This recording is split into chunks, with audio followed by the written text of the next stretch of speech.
Sony fucking Vegas. This program is a lot of things, but most importantly, it's a program that defined the mid and late 2000s. If you were on YouTube during that time, and even slightly into the early 2010s, you'll know that Sony Vegas was all the rage on YouTube for getting crispy looking edits. From RuneScape and Call of Duty montages to Let's Plays and vlogs, it seemed like everyone and their mom was using this to edit their videos with. It really was bigger than itself and transcended just being a video editor and instead was a part of online video culture. You know that song called Paralyzer by Finger 11 that every single YouTuber used to use as background music at one point or another because it was included in the YouTube audio library? It was sort of like that. You basically couldn't go anywhere without seeing a video edited by Sony Vegas. Of course, it would eventually be replaced by Final Cut Pro, Adobe Premiere, and DaVinci Resolve, but during this time period, Sony Vegas was the shit.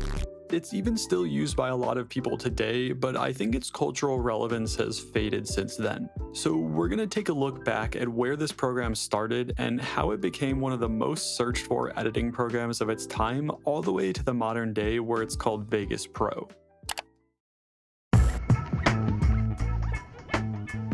The year is 1999. The Matrix had just come out, becoming the fourth highest grossing movie of that same year. Napster would also arrive to disrupt the entire music industry, shutting down only 2 years later, and most importantly though, fucking SpongeBob premiered for the first time during this year as well. Basically what I'm trying to say is 1999 was an absolutely bonkers year for many different industries, and while all of this was going on, a little company named Sonic Foundry was getting ready to release one of their new products called Vegas. Sonic Foundry was created as an information technology company and has had their hands in many different industries, but it started out with Vegas, which could only edit audio. In fact, in June of 1999, they showed a sneak preview of their new program under the name Multi-Track Media Editing System. Looking at this, doesn't it kind of remind you of something else? Well, I thought the exact same thing. This shit looks exactly like Pro Tools. I couldn't actually find anything on the internet about a relationship between the two companies, so it seems like nothing more than an odd coincidence.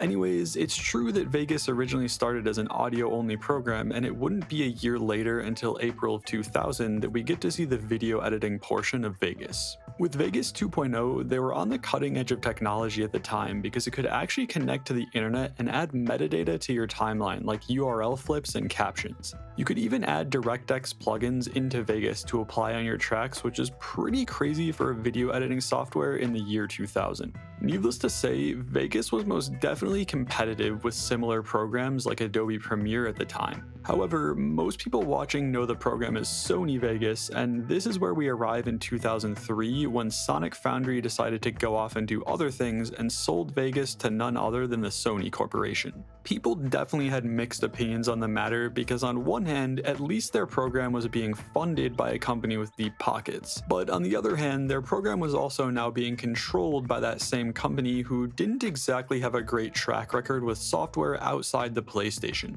Now, technically version 4E was the first one that Sony had their hands in, however footage and information about this version is essentially non-existent, so we'll skip ahead to look at some of the things Sony added to Vegas and how it dominated YouTube. In 2004, version 5 of Sony Vegas would launch, and already you can tell how it went from here to what it looks like now in 2023 with the layout and look. I think the biggest addition here would be 3D tracking and compositing, which was a big deal to have on a program that could run on most home computers. In 2005, version 6 would launch, and this was the same year that YouTube went online for the first time ever. Not much would change here, but the YouTube renaissance was slowly emerging and would start the next year with Sony Vegas 7 released in 2006. By this point, Google had purchased YouTube and made it stable, but most people were still uploading things directly to YouTube from their cameras or only slightly edited with a free program like Windows Movie Maker. This was most certainly the era of white text on a blue background with the preset transitions that came with free editing programs, but Sony Vegas 7 would soon change that. Now, if you're a young teenager in 2008 with no money, no job, and no way to get the costly $500 software that all the cool kids are using to edit it with, what do? Well, if you're like me, you probably downloaded a Sony Vegas crack with a keygen, praying that your computer didn't get bricked out of existence via 1,000 viruses off of LimeWire. Everyone watching right now who has used Sony Vegas during this time knows exactly what I'm talking about. Don't lie to yourself. You all know the tiny little black window that blasts space-themed music from your speakers that gives you a key to enter while you're installing Sony Vegas. To me, this is where Sony Vegas really spawned from and was suddenly pushed into the limelight via thousands of kids illegally downloading their software and creating endless tutorials with a resolution of 240p on YouTube.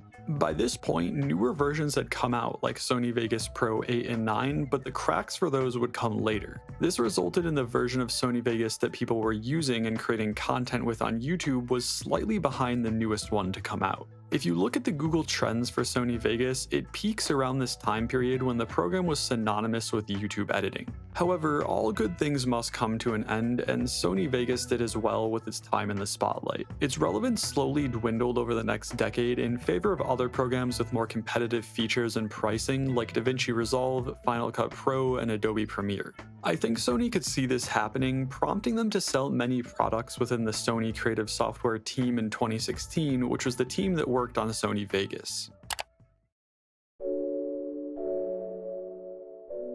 This would be the first time that ownership changed hands in 13 years, and they'd sell the product to Magix, which creates audio and video related software. The sad thing here is that Sony Vegas found itself in a sea of similar looking editing programs, but I think it stood out as something different and unique during its heyday. However, it slowly stagnated with less and less progress being shown with each version up until the sale to Magix. People were hopeful that a new company could breathe some life into Vegas, but it ended up not really happening. People's opinions on it range from loyal fans who didn't want to switch all the way to people straight up declaring it as the worst editing software ever. And to be fair to Magix, they were adding things that were great features like new plugins, better motion tracking, and even VST3 support. I've actually tried Vegas 20, which is the newest version, and it truly looks amazing and modern with features you'd expect from a professional editing suite. However, it seems like the magic has died off and its market share has dwindled into the low single digits or even less when it comes to corporate use. It's not all doom and gloom though, as the legacy of Sony Vegas will be forever looked back upon fondly during its insane rise. I personally look back at that time with nostalgia for how much simpler videos were and how easy Sony Vegas was to use as a kid. Because of its lower cost in comparison to other software, as well as trivially easy to obtain pirated copies, the software became one of the most accessible professional-grade editing programs in the 2000s. I think it was also an innovator in a lot of ways, being one of the early adopters of 4K video and the ability to render with your GPU.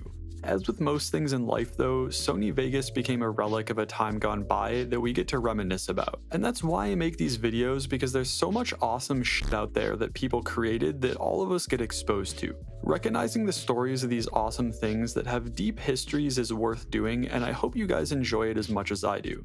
Thank you guys for watching, stay safe out there, and I'll see you in the next video.